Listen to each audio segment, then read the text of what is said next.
Hey, welcome back in, all you DPC rebels and resistant fighters. Dr. Shane back with another Friday 5 minute magic tip. Hope you guys are ready for a big weekend. Had a great week, I hope. Just wanted to come back with you with a little bit of tip here or there to share with you guys. Question for you today is, what percentage of your practice in DPC has insurance, your patients? What percentage of your patients in your DPC have insurance? That's the question. Maybe down in the bottom in the links, wherever you're connected with me here on YouTube, LinkedIn, Facebook. Maybe write that answer down for me. How do you know what your percentage is? I asked AI that. Hey, just asking, across the board, does anybody ever looked at that, studied that? To what is the percentage of DPC patients that have insurance of some kind?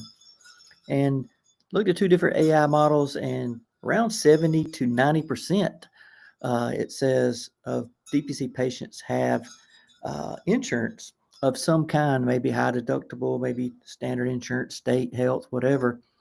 On the average, it said about 75%, which is very interesting. So three-quarters of our patients may have insurance. Everybody's going to be a little bit different here or there, and how that insurance may be helpful or not helpful. But a lot of our patients do have insurance, which is interesting because we complain about insurance a lot. Even in a DPC community, even we've left it behind and we don't deal with it anymore. So, what are some things that drive you crazy about insurance? The prioritizations for imaging, for meds, the paperwork, the denials, the coding, making sure every little code, ICD-10, CPT codes are all right to get everything done correctly. Things that just drive us crazy about insurance. And we seem to still be involved in insurance, even though we're outside of in the DPC world. Most of our patients still have insurance. Even think about working with employers. If you're a DPC physician and you work with employers, maybe you contract with employers, maybe they're self-funded, maybe they use Sedera. So think about the ways as you work with employers, how that may be beneficial from an insurance standpoint. I know we have several large employers and they have self-funded plans, and it sure is makes things easier if there's a problem with prioritizations. Now we work it out. So most of the time we don't even deal with prioritizations. The two large employers we work with, there's no prioritizations for imaging or medications. As long as we use the mail alert system or whatever they want their patients to get their medicine from, we don't have to worry about it. We order it and the patient gets it. Many times it's at no cost to the patient. So that's an advantage. That's an easy button, really, when you're working with employers with doing DPC. When the insurance folks know and understand how DPC works. So that's been real helpful for us. Having a local advisor, someone that we can either email, talk with on the phone. Hey, we've got a problem with this. We need this done. We need this ordered. We need this imaging test. We need this to go through.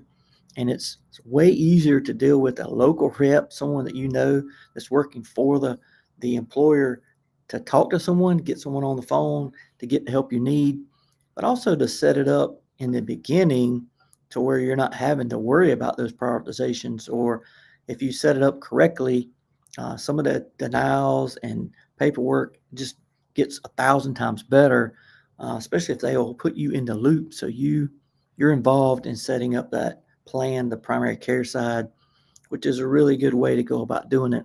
So I would much rather talk to a local advisor, someone local, someone that's connected with the employer, that we can get on the phone easy, than trying to sit on the phone for hours trying to get a Blue Cross rep, or as we call them, BUCAs, Blue Cross United, Cigna, Aetna. If we're wasting our time trying to get in touch with somebody who has no idea who they're trying to help, that's a lot of frustration, a lot of work. So I think it's something to consider if you are working with employers. There may be a huge benefit dealing with the insurance side of that if you have local connections and you can help guide them as they set up that plan, and let them know that, hey, we don't have time or resources to do prioritizations. How can we get around that? Not only for imaging but also for lab, for meds, that may be difficult. Hey, where can we get these expensive medications that really work good for diabetes? Where can we get inhalers that may be expensive? Try to work all that out in the beginning and kind of eliminate a lot of that hard, difficult stuff, which is very, very makes your life a lot easier when you're dealing with those patients that do have insurance. So, something to think about as we continue to help patients who do have insurance. Maybe on the employer side, maybe some benefit to make that dealing with insurance a little bit easier for you. So, think about that as you head into the weekend. You can leave me a comment, Dr. Shane at dpcmagic.com. Dr. Shane at dpcmagic.com. If you want to connect with me, love to hear from you. Ask me questions, and we'll meet up and chat if we need to. Hope you guys have a great weekend. Until we meet again.